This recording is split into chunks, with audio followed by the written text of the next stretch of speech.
Hi, this is Scott Garibay, and today I want to talk about Dungeons & Dragons 5th Edition, and I want to talk about modeling the lives within Dungeons & Dragons 5th Edition campaigns of people who have made the wrong choice the vast majority of their life, the vast majority of the times when they had a decision to make, right? And what we do with player characters what we do with non-player characters like this, okay? All right, so let's jump into this. So first, we're going to talk about Squid Game. Spoilers for Squid Game. Okay. All right, so I think that Squid Game over on Netflix, it's a Korean television show, blew up in a way that no show has blown up in like 5 years. It absolutely dominated streaming, all right, for at least a month, okay?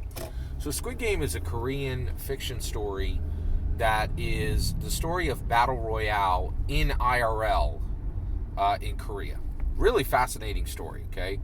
And I want to explain that I think Squid Game is every 5th edition Dungeon Master content, right? So if you're a 5th edition Dungeon Master, if you're, at the tip of the spear for the tabletop role-playing game community, that's what 5th edition Dungeon Masters are. Their games matter the most.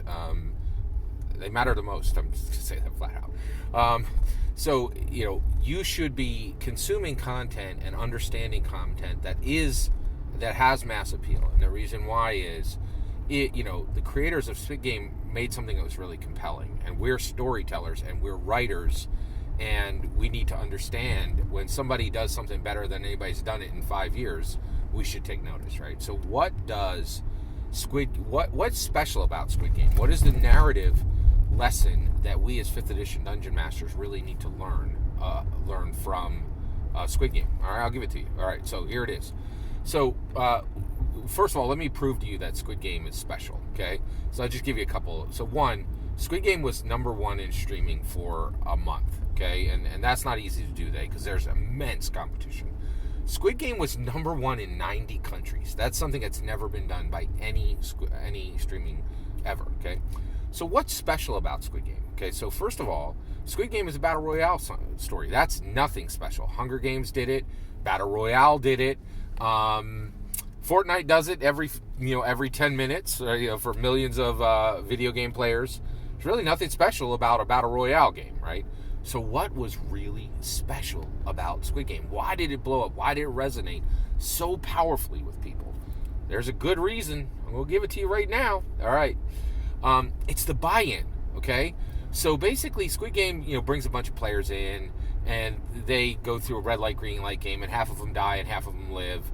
And then the group goes by the rules of the Squid Game organization and says, this is BS. We don't want this anymore. We're out, right? Like, we are removing ourselves from this situation. And the Squid Game people are like, fine, no problem. You guys, you're all, let's take you out, right? Like, you can all go home, right? This is where Squid Game gets special, right? People getting trapped in a battle royale, who cares, right? The story's been there 100 times. Where it really gets special is all the Squid Game players leave, okay, saying, this is BS, I don't like this, I don't want to do this, I don't want to die. And then they come right back in on their own volition.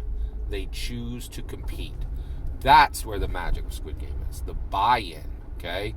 So it's players who have seen the Squid Game and then go back, okay? And at the highest level, Squid Game is a story of Seong, the main character. He is a husband and a father. He has failed as a husband. He took the money for his family and he wasted it on alcohol and gambling, right? Failed his wife at every turn, okay? Failed his daughter. Couldn't even get his mother gave him money, right, to say, get your daughter fried chicken for her birthday dinner. Couldn't even succeed at getting his daughter a single decent meal for her birthday. Just fails at every single level, okay? And I think what's really special about Squid Game is, what do you do with someone who has spent the majority of their lives? So Seong, the main character, is about 35, and it looks like for 20 years he has made every possible decision in the wrong way. He has failed the people who cared about him the most. He has failed the people that he promised not to fail. He both in literal, promises at the altar, and then in a social contract. As parents, we are not supposed to fail children at the macro level. We certainly fail them, individually, but we need to be there. We need to support them.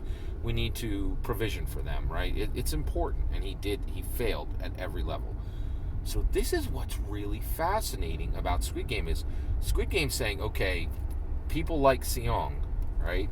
People who have made the wrong decisions, what if they had the possibility to help everyone in their lives and transform the lives of everyone around them, right? And by winning the competition, Seong gains that. He gains the ability to help people directly, right? To help everyone around him and to help everyone he touches, right? And take a life where 15 years was as a kid and he gets a pass for that. And 20 years, he made nothing but the wrong choices, right? But the Squid Game gave him an opportunity to make everything right, to bless the people around him, to transform the lives of the people around him. What do we do with this in Dungeons and Dragons? Now, first of all, be very careful that you understand this. We are absolutely not telling the Squid Game story. The people in the Squid Game, right, like Seong, are not player characters. Player characters are inherently champions. So from the player character perspective, we're never telling the story of Seong, right?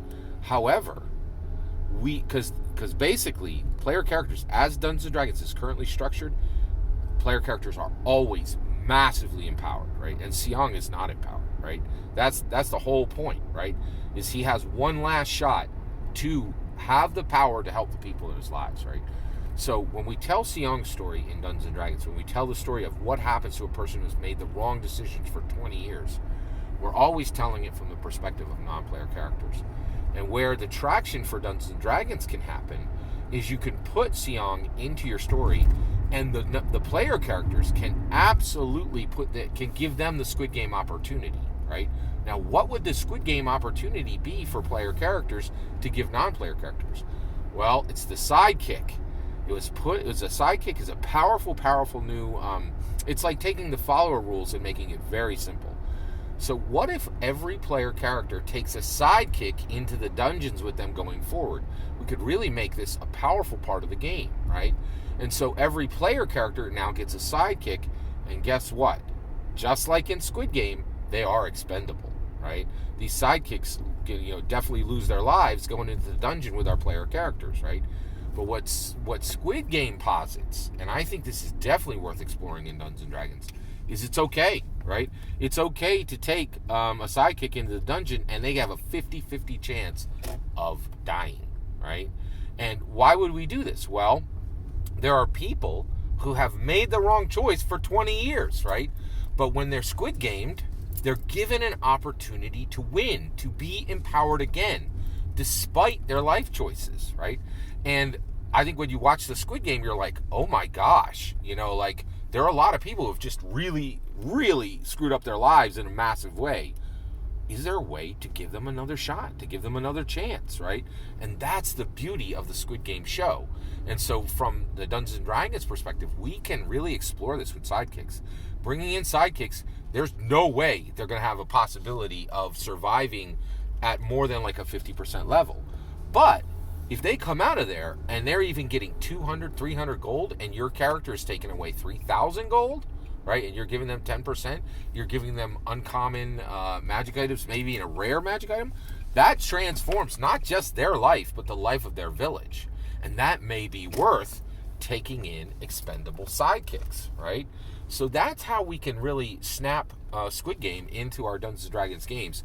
I think it's definitely worth exploring, right? Because I love this idea. Like, I feel bad for people. I know people, man, who have just made every wrong turn for the majority of their lives. And many of them feel very disempowered and like they're never going to be in a position to help others. Squid Game was like, what if there was a way they could help everybody? What if they could transform and bless everyone around them, right? By just coming out on top. Is that worth their lives? And Squid Game is saying, hey, we never put people into positions where they're not deciding. But shouldn't we give everybody the chance to decide for themselves when it comes to their ability to really bless people around them? Very interesting question. We can explore this safely in Dungeons and Dragons, right? There's, Dungeons and Dragons is all concepts and ideas, and I think this is a great thing to explore. And I really think we should be using sidekicks more. And every player character could be bringing in sidekicks into the dungeon. You get flanking, you get extra attacks. It's awesome. And if you look at it from the Squid Game perspective, it seems like a really good idea. That's my take. What do you think of this idea of Squid Gaming Dungeons and Dragons 5th edition? I'd love to hear your thoughts. Let me know in the comments below. Please consider liking and subscribing, and have a wonderful millennium.